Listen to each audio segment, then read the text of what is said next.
Greetings and welcome, everyone. It's All You Can Geek Gamecast, episode 647. Listen, I'm one of your hosts, Jim Gass, joined by Mike Sneedy, What's up? Corey Feinzel, Ahoy. and Tony Korkanakis. Yeah. Hearing a lot of that, let me tell you. Yeah. Welcome, listeners and viewers, to 647. Random number, but a great episode. Tears of the Kingdom came out, so I know Tony and I have been playing that. We'll be talking about it really shortly here. He's probably played more than I have, but I have played quite a bit, over the weekend and today. But yeah, guys, we'll just kick it off. You want to go Tears of the Kingdom right away? I mean, we'll go right there. I guess so. I've been playing it. Tony's been playing it. We both got the collector's editions. What do you think of your collector's edition, by the way? I haven't opened it. Same thing. Okay. I haven't opened Yeah. it. Did you get a double version of the game though? You bought the single version. You left that sealed. Mm-hmm. Well, no. Okay, see, I bought it digitally as well. Okay. Oh, that's good thinking. I should have just done that. And left it sealed. It's whatever. Like, I don't know.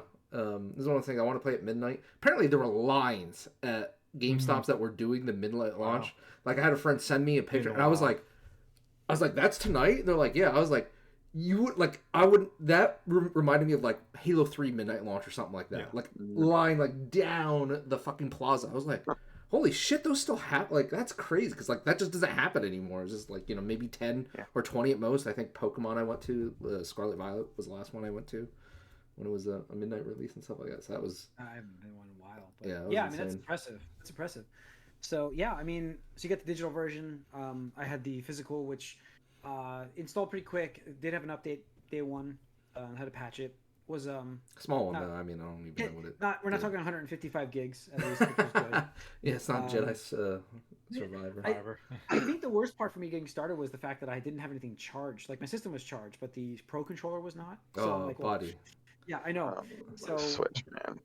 But that's. Again, we've talked about controllers, and I will still defend the Xbox controller for not having rechargeable batteries because I can always just pop another set of batteries in if I forget. Mm. I mean, I will defend that still. No, I mean, it's fine because like, it's good because you can get a battery pack if you want it. I mean, I get it. It's one of those things where, in 10, 20 years, you might not have a good battery for these things anymore and stuff like that. So impressions, Tony, how you liking it? I think it's amazing. Amazing. So I mean, I've been telling everybody I've been talking to, it's crazy to think that, like 6 years ago it's like, hey, here's a game revolutionary, 10 mostly 10s, 97 Metacritic score and stuff like that, and be like, you know what, we're gonna make a sequel to that and we're gonna make it better in like every aspect, and we're gonna just like every criticism, any minute criticism that could have been made about that game, and we're just gonna like blow people away. And it's just like it's insane, like from the starting area to like when you finally get off the tutorial island and just like, oh shit, that is a lot, and there's something else even too, and it's just like I'm still at the last shrine on the tutorial island, but because I think I'm overthinking my puzzles. I will compliment let me compliment the hell. Yeah, I am. I know I'm overthinking it, but let me compliment the hell out of this game because just the fusion aspect of the game. It's just, I mean, seriously, I just had an hour conversation with my stepdaughter on the couch. We're sitting here, like, trying to solve the funnest way to get across the thing with a cart, and I'm just like, okay, well, I could build it this way, I could fuse it, and then I could just, and then we could use the hook, and or we could just build a bridge. It's just the different aspects you have of building by itself. Forget the game aside, it's just such a sandbox by itself. Yeah. Fuse alone would be like an entire game. For like another, like a smaller game would just be like, yeah, our game is called Fuse, and it's about fusing things together.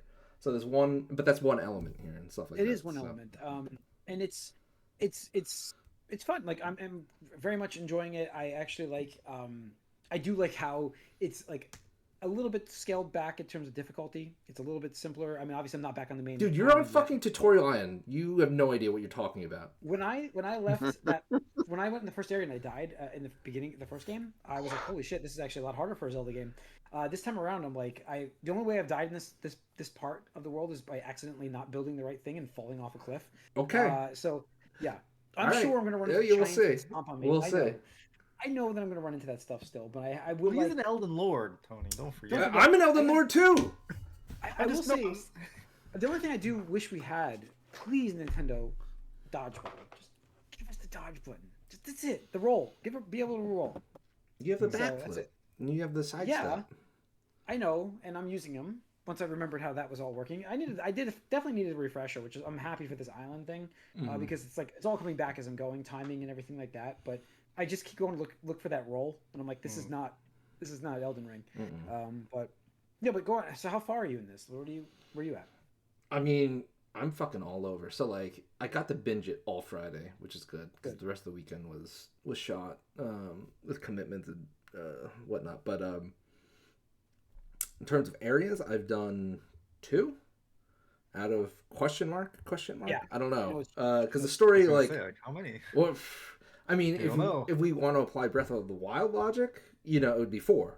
But from the story, and I mean, you learn this within the first hour. They're like, oh, there's like 7 sages, blah blah blah. Like it's just like Link to the Past and Ocarina of Time. Well, I'm like, well, does that mean 7 zones? Right. Question mark. We have no idea. So 2 down. And I'm just taking my time with it. That's what I'm doing up there. I'm just doing whatever I want, and it just so happened I was like, well, I'm in this area, and then I did some other quests, and it like tied into the overarching like quest for that area. I was like, okay, well, I might as well do it and stuff like that because it felt natural. It's like, oh, well, I found this village again, and it's like, well, I'd feel like a dick if they're like, hey, we need your help, and it's like, actually, I'm gonna go do some puzzles. I'll be back like in a week or something like that, and see ya. And it's funny because like I actually tried to do that. So one of the new things in this game is the NPC buddies. You kind of like Breath of the Wild, like you have to help them accomplish their missions and stuff like that. And I was with the one and helping him, and I tried to like go outside the zone, and be like, oh, you can help me with this other thing. I'm gonna bring you over there. And he's like, Link, I can't leave. Like, we're in the middle of this. But if you got to go do something, that's fine. I'll be waiting when you get back. And I was like, holy shit. Just the fact that they programmed that in there, it's like, dude, I can't go with you. Yeah. That's impressive. And, I mean, again, the thing that Breath of the Wild did so well was the sandbox world that they were able to create. And to again, like, in the beginning of this game, it's like, here's where Zelda is. You can go whenever you want.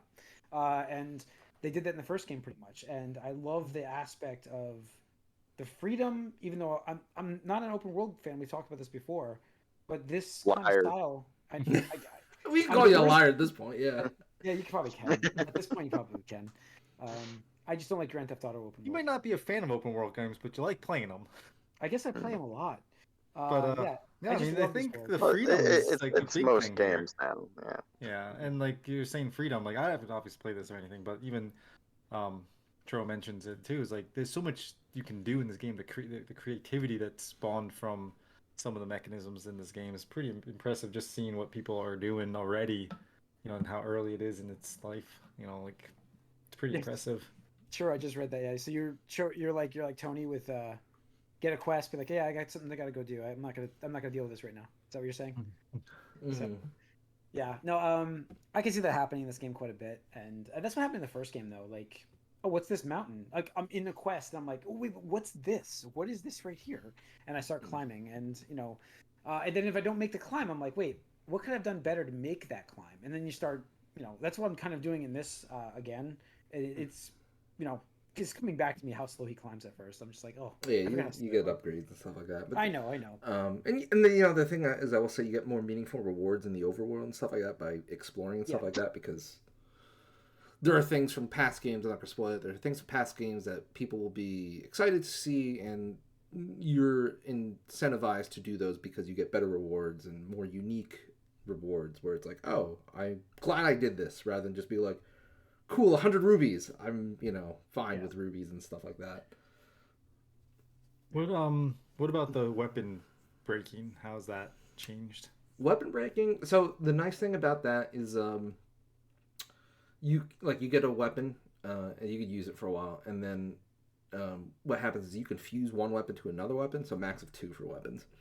But when you do that, this is more of a quality of life thing. Like, it's not like accurate or anything, but like, let's say I have like a staff that's about to break. If I stop using it and all of a sudden fuse like a sword at the end of it and make it like a pseudo spear, it refreshes that like durability. So then I get full use out of that, and then once the tip breaks on that, it reverts back to like the spear being like in danger of breaking and stuff like that. So, and you could fuse literally anything to anything. Like I've made I fuse a rock to like a stick and it's a hammer now, or you could fuse like two swords together and you have a super sword. It looks so weird swinging around. But yeah, it's not much of a problem in my opinion. But it does feel like the weapons do last longer in this game than previous ones. But that's I think it depends on what you're hitting. Well, you're also on Tutorial Island, dude. Like you have to get off Tutorial Island. I'm almost there. I'm playing for a few hours. I'm maybe playing for like 5 hours on this island. 5 hours for Tutorial Island? 4.5. Okay, so to be honest with you, I just spent like, oh my god, probably 45 minutes on the cold area to get to the shrine because I was like, where am I going? I was lost. I will say, that. Yeah, that I almost was like, I guess I go down here, and like I had like almost no way of getting back up. So I was like, I'm just gonna die, and I'm gonna respawn where I was. I probably spent an hour on the carts trying to figure out how to get across the railings until I finally gave up and said, I'm just gonna go through this cave and work my way up a mountain. The cart. What did you have an issue with the cart? There's a broken rail section. I'm like, I couldn't solve really how to get past the broken rail section, so I just went through the cave and climbed up. I don't remember a broken rail. You probably just had to go fast. I attached 3 fans, and I think I would have made it, but I got cold feet and jumped, and the cart flew off the rail, and I was like, I think I wouldn't have made it, or I would have. I don't know. My weight, because with your weight, it actually changes the dynamics of it. Yeah, it does. So, but yeah, so I went up. I climbed the cave, got to the cold area, ate my peppers, and I cooked them a few times because I was like, where do I go after this cave? I couldn't figure out where I went, and I finally figured out where to climb. And now I've just entered the shrine and got the pass through ascend ascend, thank you. So I haven't finished the shrine yet, but I got there and I was like, okay, good, podcast time, so shut that down and came over to the podcast. But yeah, it's good. I mean, like I said, it's my busy week too at work, so I'm like I've brought the Switch to work, and I'm kind of like working a little bit, popping on the Switch, playing a little section, turning it off, stuff like that. So, but it is a crazy week for me. I'm working even all this whole weekend coming up. I'm working, but so it's that crazy week. But still gonna be playing it. That's what I love about the Switch, and I loved about this game. The first one was I bring it wherever I want to go, and I can play it at least. So it's better on the TV experience, just from the way the game runs. But it's fine on the handheld. It's not too bad. It's a little bit tough to see some things sometimes. That's about it. So that I've noticed. So in the caves, that's all, really. But yeah, so I'm liking it. But cool. All right, we'll have more on that, I'm sure, as we go. There's gonna be a lot of fun stuff to talk about. Corey, what have you been playing? More Xenoblade in Chapter 6. So wait, Chapter 6? Certain so you Chancellor M kind of did a little switcheroo. Yeah. Okay. Yep. So making my way. That was pretty interesting. Like that was like long, like a lot of long cut scenes with minimal gameplay towards the end of Chapter 5 into Chapter 6, where a lot of story gets thrown at you, which is very interesting. And I kind of had like a feeling certain things were gonna happen there. I was like, there's no way that you're gonna do this, because like this is like these are central characters because of what was happening in the story at that point. And I was like, something weird is going on here. And sure enough, they did a little bait and switch type of deal, and yeah, it was pretty interesting.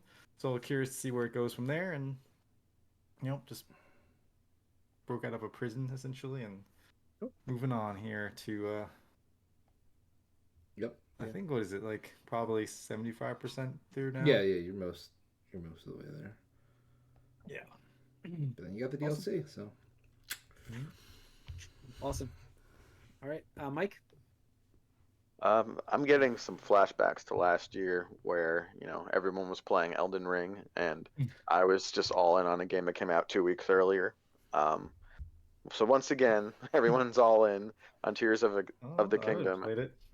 I know, but I played the shit out of Jedi Survivor this week. And actually, the the PlayStation 5 tracks your game time on the home screen now for each game, which is interesting.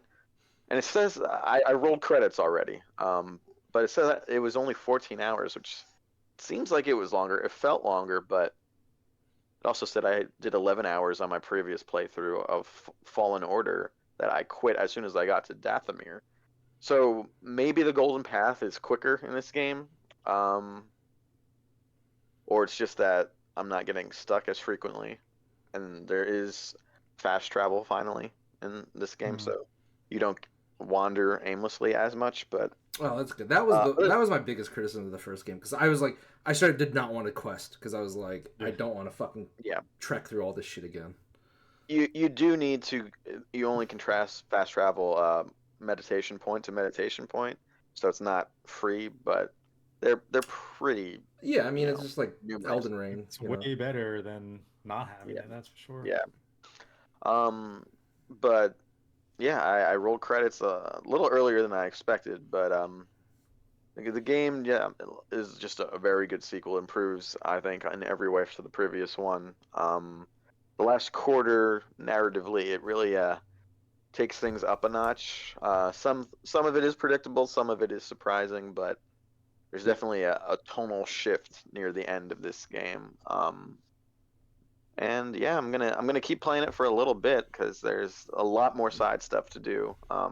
Although again, I am surprised I rolled credits in that few hours, because it's not like I was avoiding side activities. I've only put off one like subsection of side activities because I wanted to be more built up for that, which I'm gonna do now. But there's like shrines here too. The puzzles where you know. Jedi meditation chambers you find to upgrade stuff, and those are all optional really, just to get upgrades. There's tears, which is basically like challenges where it's either a combat or traversal challenge. There's rumors, which is the side quests in this game, and you're also doing a lot to build up your sort of home base that you eventually get. And new characters come in and you can talk with them, and so there's a lot more to do in this. But yeah, I really liked it. It's easily my favorite game I played this year. I played like 2 or 3 new games this year so far, but I'm pretty impressed with it. Nice. Did they have that's what you want. Yeah. I mean, did they have another, ass pull character from the greater lore to be like, oh, you're fighting Darth Vader? It's like, cool. I mean, yeah. Maybe. Yeah. The thing is, because of the previous game, there's a certain character that makes a certain appearance that makes more sense because of that. But Interesting. I mean, like I said, I hated that. I hated that in the first game. I thought it was so stupid. Next, once I get done with Tears of the Kingdom, you do get, the people have described the ending. Other people who have finished the game have described this as having a sort of Empire vibe at the end. It's I mean, they're doing a trilogy, I assume. Yeah. So Yeah. When you have the middle game or middle story, you gotta get that cliffhanger to. But no, it's and the first one ended a little too cleanly. Like there's like no sadness or all. It's like, oh yay, you're a Padawan. Yeah. So all right. Let's get into some news. We'll start off with some unfortunate news: the passing of Brendan O'Brien, the original voice actor for Crash Bandicoot and other Crash characters. I think he did Dr. Neo Cortex. Died at the age of 60. This was, I think, yesterday. Remember right? Was it yesterday? I guess I mean, I am not entirely familiar with the Crash Bandicoot series that much myself, but I know that he did a lot of voices besides that too. So, but tragic passing. Only 60 years old. That's kind of young. Yeah. All right. There's been a leak, Mike, for Mortal Kombat. This is a well-known person that leaked this. I guess he's been right about a bunch of stuff. Well, he's been right about this quite a bit. You're not believing any of this? Mortal Kombat 1 is what's going to be called? I mean, it's very easy to extrapolate that from the official little tease they did with the clock. So that, I would bet that would be what they would do for the name, but all the other details is, whatever. I mean, yeah, we're gonna find out very soon. It's imminent. We're finding out very soon. Yeah, we are. But go over the details, whatever. It's like what collectors. So first of all, it's not hitting PS4 or Xbox One. It is going to be on Switch, which is interesting. It doesn't make any sense. Yeah, it's gotta be cloud, right? It's gotta be. That's almost the detail that makes me think, oh, this is all bullshit. No, I can see it. I mean, all these publishers want to get people onto new systems because they're incentivized too, as well, because they want to charge that $70 price point. They don't want to give the games for $60 and then you get a free digital upgrade to the PS5, Xbox Series edition anymore. They want that fucking $70 money. Yeah, which ties into news in a little bit, but yeah, it's $69.99 for the standard, premium $110, and a collector's $250. These collector's editions are getting fucking nuts these days, dudes. I'm so hyped for Street Fighter 6. Unbelievably, it's one of the. Yeah. It's crazy to say, this isn't my top 5 anticipated games this year, but there are so many good games coming out this year. Yeah. That I was like, maybe I'll get the collector's edition. I looked it up, and it's over $200. I was like, I like Street Fighter, but I don't like it that much. It's like a $300 version of it. Yeah, it's ridiculous. I'm like. And I'm looking at it, I'm like, you get one of those pop figures or something, and not Funko Pop, but Pop Up Parade. And I'm like, that's nice, but it's $40 nice, not $200 something nice. Yeah. I'm like, that's insane. That's nuts. No, it's crazy. And what else just had a ridiculous collect? I mean, Jedi Survivor had a crazy collector's edition, right? A lot. Yeah, that was a high one. I would argue that the Zelda one is $125, and I don't know if it's worth $125 for collectors. I guess it is. The steelbook's great, but that's a lot of money for it. Well, you get the art book too. I mean, the art book's very nice. Yeah. But it's $50 for all of that. That's the tough. Was it 55? Yeah, That's, I mean, that's where we're going though. It's you can't, because video games aren't getting more expensive. They are just starting to now. And this is how they're trying to make that up. They're trying to throw stuff at people that they know, the whales of the world. That's fine. I love collector's editions. I mean, you don't have to do much, but when I have to be $200, we're talking 3 times the price of the fucking game at this point, right? Even at $70. They have tiers though. You do have it's standard. You have Deluxe, or whatever, day one or whatever the fuck they want to call it, legendary edition, and then collector's edition, and stuff like that. And I'm just like, man, I get it because the super fans, they want to throw money, and that's great. But I'm just like, I can't be buying all these collector's. What was it when the Claptrap robot came out for Borderlands? I got that. I think that was $400 maybe. Yeah. 300, 400, somewhere. And that's fine because absolutely, if there was a $400 version of Tears of the Kingdom, I absolutely would have gotten that. So thank you, Nintendo, for not doing that. Yep. Yeah. All right. Let's see. We got some. Is it delayed? Talk about the Sega news because it ties into the price. Yeah, we're talking about this raising prices and now Sega. Yeah. Sonic publisher Sega suggested it could start charging $70 for some of its new releases. Why wouldn't you? If everybody else is doing it, might as well. There's no stopping it now. It's the nothing stops this train. Yeah, it's. It's funny though because they've sort of been willing to discount their stuff lately relative to that. Sega always discounts their stuff. I mean, you just have to wait. It's a matter of how long you have to wait for Sega stuff to get discounted. Yeah, $70 launch is fine. 2 weeks later, 3 weeks later is when will people pay that? Just the launch people, but that's about it. Well, Jim, I guarantee you, by the time you play Jedi Survivor, it's gonna be a price drop. I guarantee you. I will bet. No. When do you think you're getting the Jedi Survivor, dude? Next month. You think it's not gonna be discounted by next month? It's fucking EA, dude. Damn it, no. Okay. I'll see what I can do. We'll see. Especially when next month you're getting Final Fantasy, Street Fighter 6. You're getting games that are just gonna take away from Survivor. I know. So I'm gonna get back to that, but all right. And let's see. I guarantee you, Sega's you can beat the main story really quickly though. Yeah. So. Well, I guarantee you, Sega's they're looking at because they just had Sonic sell a couple million, 4 or 5 million or whatever. Yeah. And they're like, apparently shit. it's their selling 3D Sonic now. Yeah. That's like $40 million they lost. Yeah, and they're like, damn, if only we charged $10 more. Yeah, that's gonna happen. So, what's it? Like I said before, Silk Song, it was delayed, right?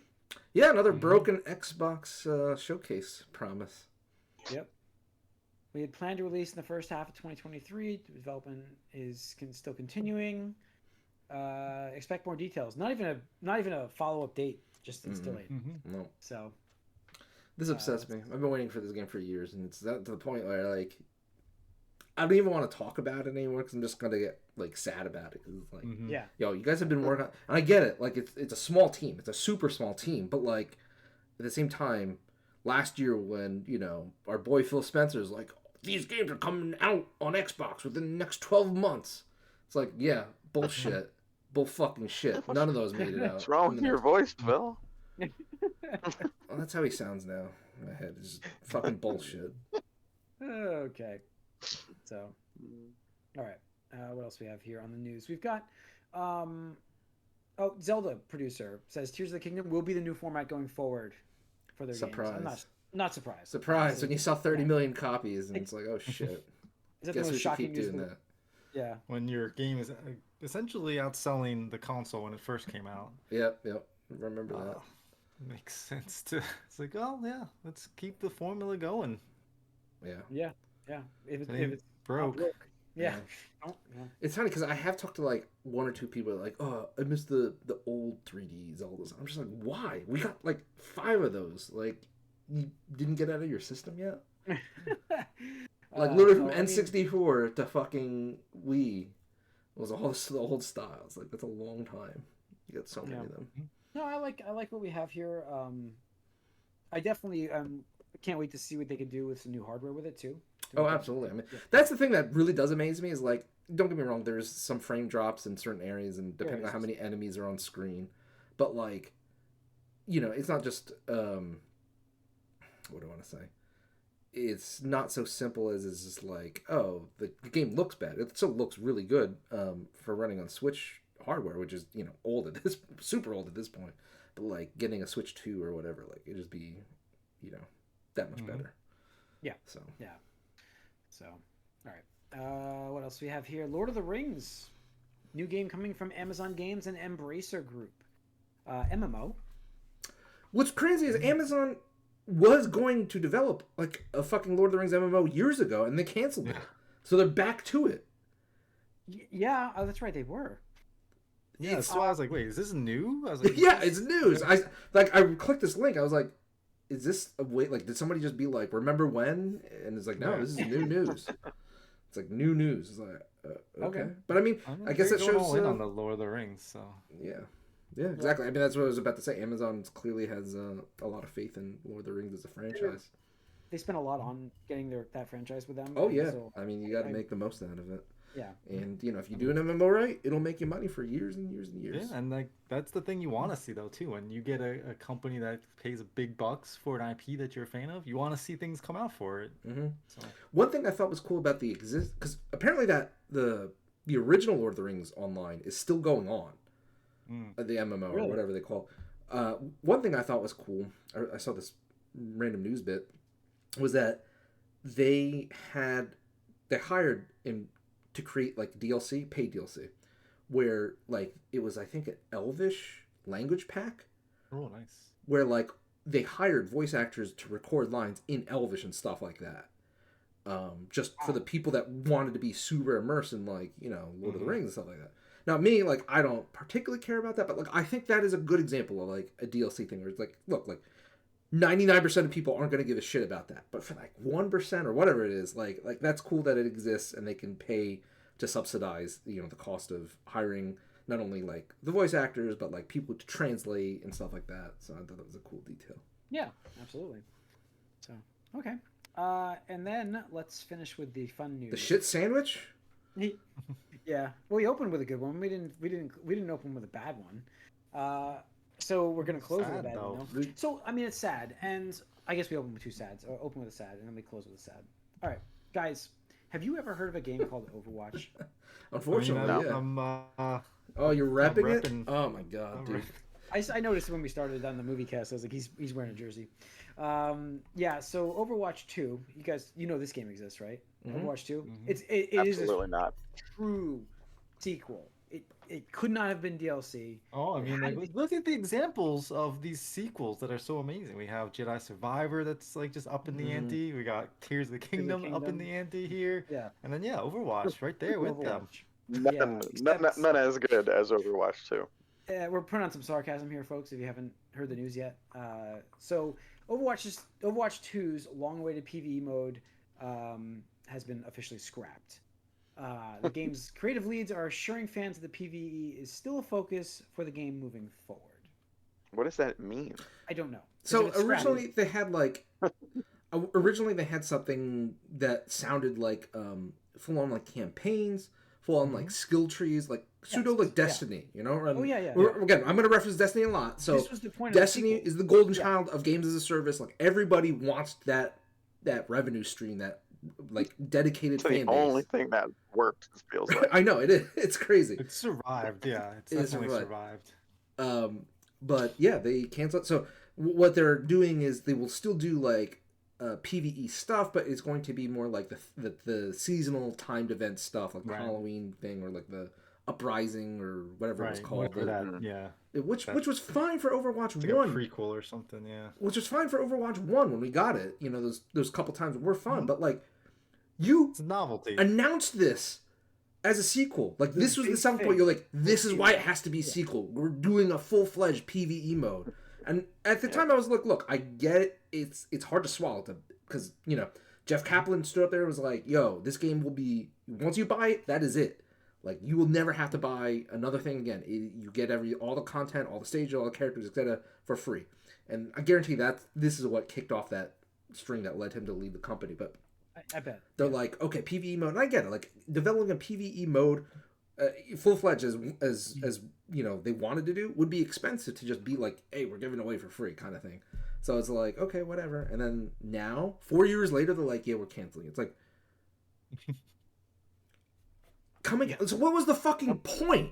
Why would you do this? Like, because they rushed Overwatch 2. Remember, I was like, this feels like the Halo Infinite, where it's like, hey, we're going to launch the multiplayer, and at least, the single player came a month after. This is just like, oh, well, you'll get it next year. We're good for it, guys. And it's like, yeah. It's canceled. Yeah, and I think, like, the thing with the PvE is, like, it's exciting because, like, all right, because they said specifically, oh, this is not just going to be the whole, like, seasonal thing where, like, it wasn't really the focus of the game. PvE is going to be the focus here. We're going to make a PvE game. Like you said, we're getting skill trees. We're going to get, like, the character's going to be a little, like, different and things. And so we need to have this sequel be that. And when we saw it coming out, I was like, okay, so it still looks the same. You're not doing anything really different with the engine. Why is this a C? And then, and now you're just going to release the multiplayer because get it out there. We're going to try to get this out there, get people in it. Want to build up that audience, and then we'll release. This never made sense. Like, you don't start that way. If you already had the game, you already had what we have right now. Like, if you're going to make a PvE game, make the PvE game and release that, and keep the other thing going. And the thing was, the game was anemic for years because supposedly they're focusing on the PvE content. Right? Like, right. Because at some point the esports venture failed, so they pivoted to develop the, PvE mode, but then that failed too. So it's like, what are you doing? Like, what the fuck are you doing? Management of this game has been amazing. It's amazing. It's depressing. Because, like, I remember when Overwatch 1 came out, like, we're all into it. And I even remember saying, like, the only reason, like, I think I gave it, like, runner-up or something. Maybe it was my game of the year. I forget. I'll have to go back. But I said, as long as they keep the momentum up, like, this could be, like, a greatest of all time shooter. Like, greatest of all time. Because, I mean, this is going to surpass COD as far as, like, just, people are going to play this forever. And like, it's going to change esports. Mm-hmm. And, like, it did for a year. For 2 years. I mean, even 2 years. Like, Tony and I were at the World Champions, the Grand Finals, in stadiums, like, live, watching ridiculous shit, event. Yeah. I mean, Churro chimed in, actually. Thank you, Churro, for your comment. They said they want to be like Call of Duty. So, like, basically multiple games, as you're saying. Well, I think like having like a yearly PvE story maybe, and then just having that multiplayer as a thing that's kind of consistent throughout the entire thing. It's just it almost seems to me like we're seeing lagging player counts, so they're like, let's just make it free to play, and we'll say that's 2, and Well, I mean, that's it. It started with one too. I mean, it started with the fact that this store, like, they released these shorts that were amazing. Amazing.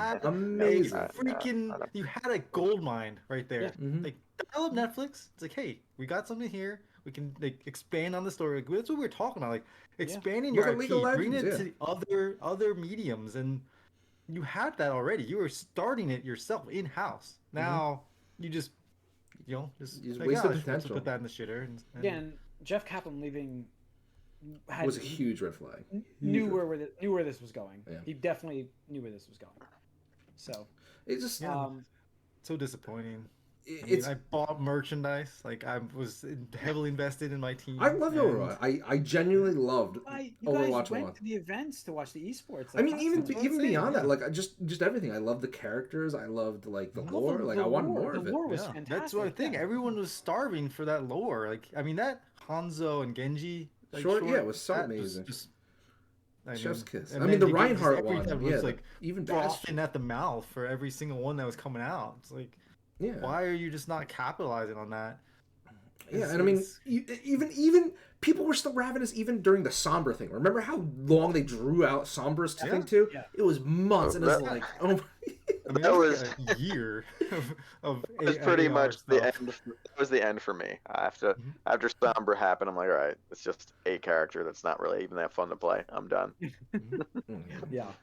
But by that point, though, I had begun losing interest in it. But I don't understand what they were doing. I don't know how you can fumble a game that you built up from one so well. How do you fumble that and kill yourself? Kill your momentum. It's corporate. It's a combination of things. I will absolutely, without insider knowledge, of course, or anything like that. But my guess is the suits at Blizzard, because now they have to, and this all stems from them being bought out, by Activision, and them having to ultimately, go all the way up to fucking Bobby Kotick, right, and please Bobby Kotick. And it's like, hey, whatever Jeff Kaplan had, as the producer of this fucking game, whatever he said, fuck it. We need to make more money for the shareholders, so we need to become more profitable. And I guarantee you, the reason why we got the Overwatch 2, right, was that, and hopefully you guys remember this, because when the whole loot box thing, the anti-loot box sentiment was looming, was running rampant. I said, guys, look, I understand don't get me wrong. I'm not defending loot boxes and saying like they're all good or anything like that. But for me, for a casual player that can control their urge to just swipe the card every time I want to open up a couple boxes, it's fine. I'm happy with it. I can earn anything I want with in-game currency without spending a dime if I really want to. Yeah, it sucks. It could be random. It could be a long time. But I know I can eventually get up to it. And if we poke this bear, if we, come down and regulate on it, we could get something much worse. And that's what happened. Because they were like, oh, well, now we can't do the loot boxes. So I guess we'll do a paid battle pass. But you know what? Fuck it. Let's just sell skins now.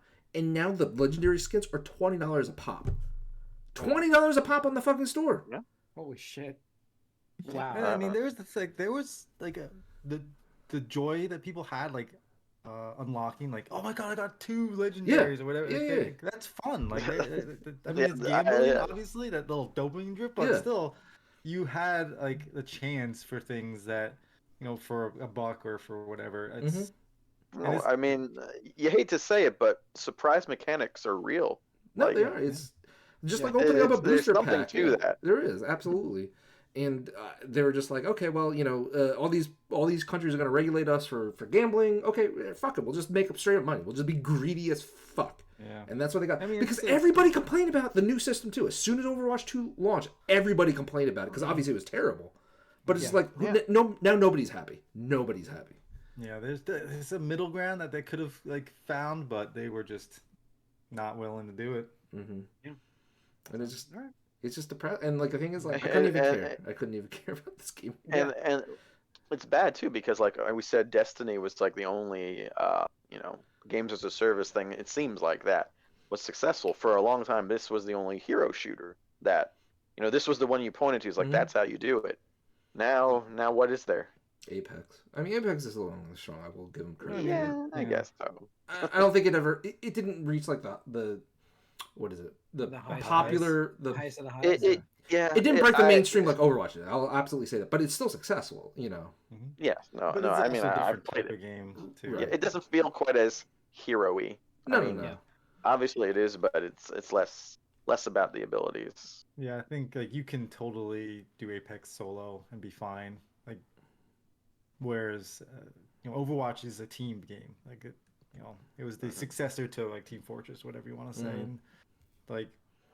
Yeah, I was so excited to see where this was going to go because of the esports side of things. I thought that, hey, we're going to get like and there some really cool stuff. They were even giving like League of Legends a run for their money when they came out. They were. Which is crazy because when League of Legends came out, I mean, League of Legends was chasing the MOBA money because they're like, oh well, shit, we're a glorified fan mod at this point, and fan mod of a fan mod. Yeah, fan mod of a fan. We're two fan mods deep now of a game, that franchise that Blizzard owned that was stupid, and they didn't take advantage of that fact and try to cut a deal or anything. They're just we don't need that shit. We can do our own. Heroes of the Storm. They were late to the party. Yeah, they were super late to the party, and it was like good, but I mean, League of Legends is still going on strong. I mean, their events are fucking crazy, like the KDA thing, like the Star Guardians and stuff like that. It's just sailing and stuff, and it's just like. You look at Overwatch and they still fucking popular. Yeah, Dota's still fucking popular as shit. And you look at Overwatch and you'd be like, this easily could have been still that. And like, I weep for what could have been, right? Because like, just imagine like you had like a campaign. I don't know if it's a season, like a year or whatever like that, but like you had like the obviously the Overwatch heroes themselves, like Soldier 76, Brigitte, Tracer, stuff like that. But then you had what was it, the Black Ops group with like Reaper and Sombra and Doomfist and all that. You could have done the season of them and stuff like that, and whatnot. And it's just what could have been, and we'll never have that anymore because fucking corporate greed, fuck Blizzard. Yeah, depressing. And like that's why like when people are like, "Oh, I'm excited about Diablo 4," I'm just like, why? Why are you excited about Diablo 4? Like I know, and I understand your argument. I mean, this is a perfect example as to why you shouldn't be, but. Even the demo was fun for that still. It's just like, but it is Diablo. At the end of the day, it's still Diablo. Sure, like Diablo's, but that's a fun formula. Like again, it's like, are you getting anything from that game that you didn't already experience? No. I didn't in the demo. No, absolutely not. It's like, oh, here's your like level 1 through 10 skills. Like, cool. Yeah. I've cast Fireball 1,000,000 times before, but now it's in 4K. I guess I don't know. Sorry, barely. I just fuck. I don't think it was that good. I don't think it was that good. And just like I said, I totally agree. It's so disappointing to see where we are with this game and where we were from where we came from to where we are now. It's such a disappointment. It just, I mean, you think about, and we talk about these games, these other games, and sorry, we're probably going on a rant here, but like, we talk about the games that launch badly, but then wind up being great games long term. You look at like No Man's Sky, right, or Final Fantasy 14. Which we made fun of this on this podcast. I remember making fun of it on this podcast. And nowadays, I play it and it's ridiculously great and well received. And they could be making that kind of money if they just committed to the bit and just did a slow burn where it's like, hey, we're doing the slow but steady, increase in popularity and revenue and stuff like that. But it's like, no, we got to chase this fucking $1 billion, yearly, revenue thing. So, just fucking charge people at the ass. And cut corners and just like not give it the time in the oven or whatever. Like they did an Adam Warlock thing and pulled it out of the cocoon too early. Yeah, they did. Yeah, fuck them. Fuck Blizzard. No, final. Like I like to hear, like, where do you think this is gonna go then? Like, do you think it can recover if any? No. I mean, I don't know what you guys feel. But in my eyes, Overwatch 2 kind of like came out, was like a little popular with some of the streamers.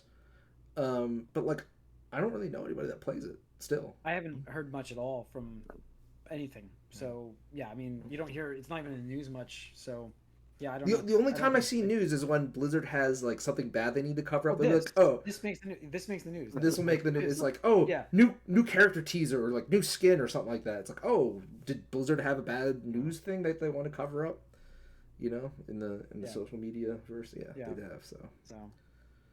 All right. Whatever. And this isn't going to change if fucking Microsoft gets their way and acquires them. So. Well, the EU approved their purchase as well. Yeah, fuck the EU as well. So whatever. We're in for a long fight. It's not going to be over for a while. It won't be. So. Apparently, Microsoft hired some lawyers. A very notorious lawyer for corporate, you know, whatever bullshit. And it's like, oh, they're paying the big bucks now. They really want this fucking deal to go through. So they lose like a ton of money if it does not go through. $3 billion. Who cares? That's fucking chump change. It's yes, but to them yes, but it's still a lot of money. Compared to $70 billion? Not really. Yeah, I know. It's still a lot of money. It's a lot of money. It's not comparative, but you're right. I mean, for Microsoft, it's not a lot of money. That's like they're worth $70 billion. You're saying?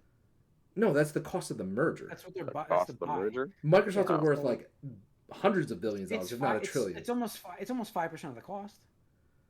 Okay, so what? That's a lot. That's a lot. More than that. They bought Minecraft for $4 billion. Yeah, no, I know. I'm just telling you. I'm not saying they don't have it. I'm just telling you that's a lot of money, and they don't want to lose that. You don't lose that money. It's a lot to lose. Have they made that much money off of Xbox? More money at it. They're going to keep losing more. At some point, you got to know when to fold them, as they say. But I don't think it's happening anytime soon. They're all in on this. Yeah, I'm going to drag it out. This will be going on for a while.